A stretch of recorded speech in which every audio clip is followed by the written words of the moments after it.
The beating pulse of Southern Africa is made up of many things. It is made of wildlife flourishing across the landscapes. It is made of breathtaking sceneries, vast and ever-changing. It is made up of the people who call the land home, proud and strong. The beating pulse of Southern Africa is made up of nature. It is the epic sunsets and the strong flowing rivers pulsing energy into the land. And at the heart of it all lies one of the largest conservation areas in the world, the rhythm and lifeblood of the region. At the beating heart of Southern Africa is KAZA. Everyone has their part to play to ensure that the world is a better place in the near future. The United Nations launched the Sustainable Development Goals in a call to make global citizens accountable in achieving this dream. In 2017, in partnership with the NWR and in the spirit of South-South cooperation, 4 female ambassadors formed a cross-border expedition that takes you to some of the most beautiful settings in Botswana, Namibia, Zambia and Zimbabwe. Not only is the journey breathtaking, but it also has the capacity to impact the lives of the local communities.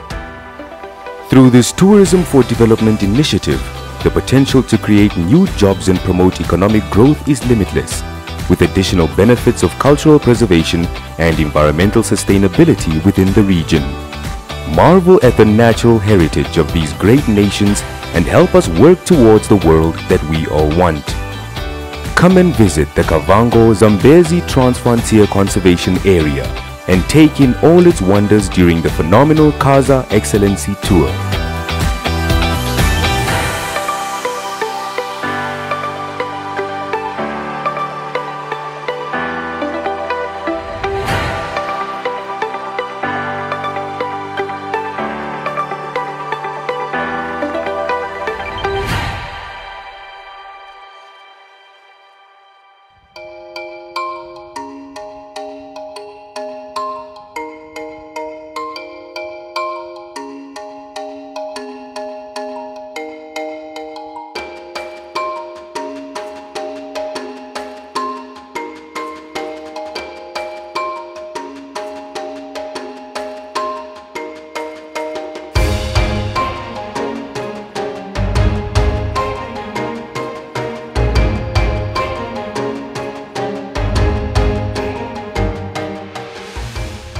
We've just returned from one of the most beautiful tours that I've undertaken in my adult life.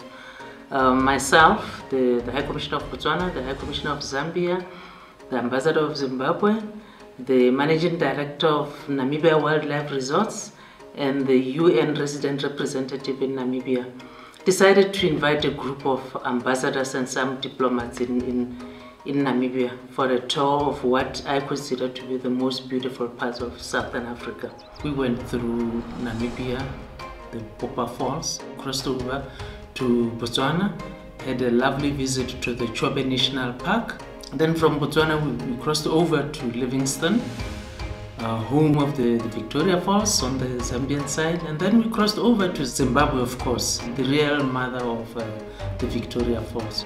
It was a wonderful tour that highlighted the beauty of that part of the world, and most importantly, it demonstrated the value that the 4 countries attach to tourism as a source of income and as a source of livelihood for the people who live along the KAZA Transfrontier Park.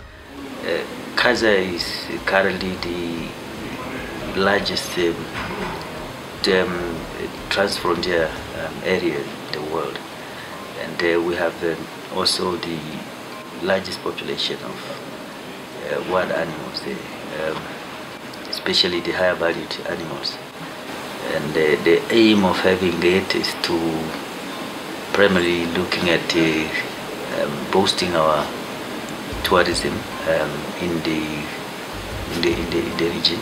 Tourism to Namibia is very important because it contributes very highly to our GDP. When we do more on tourism, it will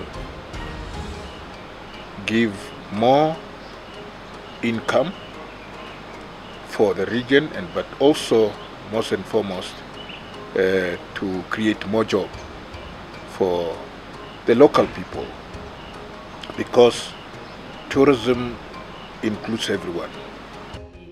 A lot of people have asked how we started this, how this whole trip started.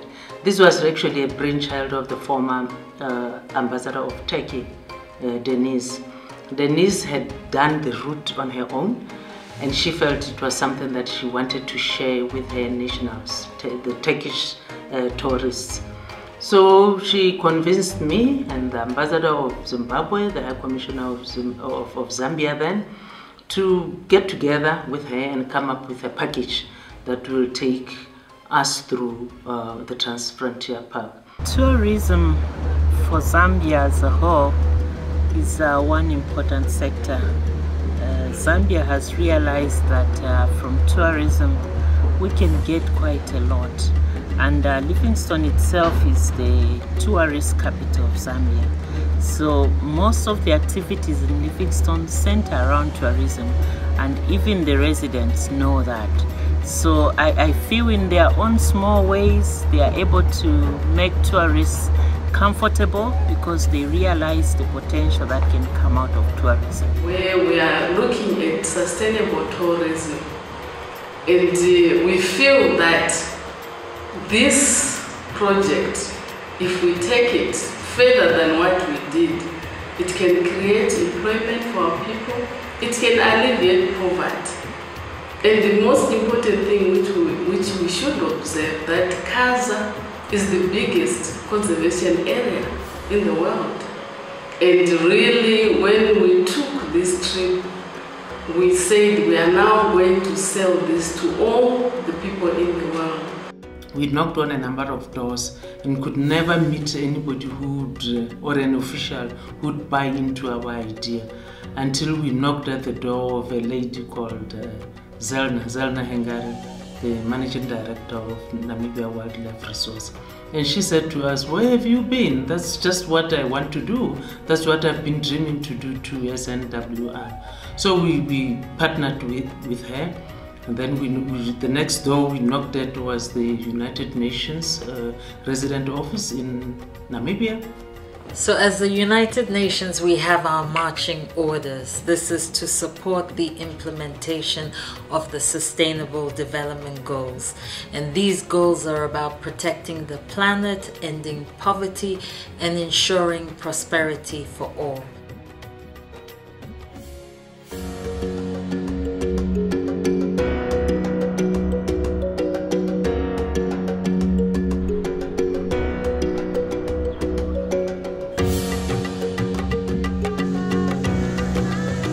Our culture is very, very unique. You can't find it anywhere else. If we can promote it, it will give the people life.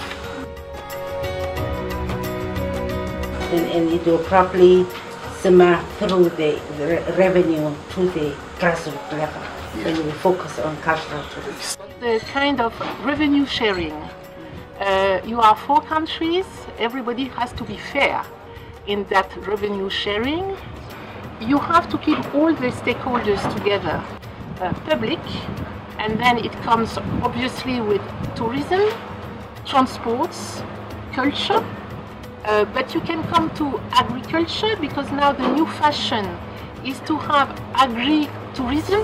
So you go to the people, and it comes to what you were mentioning, appropriation by the local people, that tourism is something good for them.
The highlight of this KAZA tour is actually being able to achieve the goal that we set a few months ago. Being able to bring together a group of diplomats posted in Namibia and giving them to explore the route that we want to open up, which will be opening on the 1st of February 2018.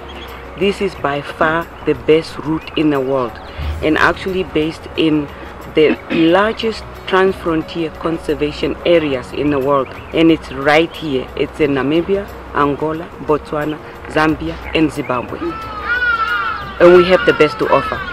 So, working in partnership with the government of Namibia, the Global Environment Fund and a UNDP project, which is basically about strengthening the protection of national parks in Namibia, came together, and we are funding this initiative because we believe strongly that tourism has a role to play when it comes to development.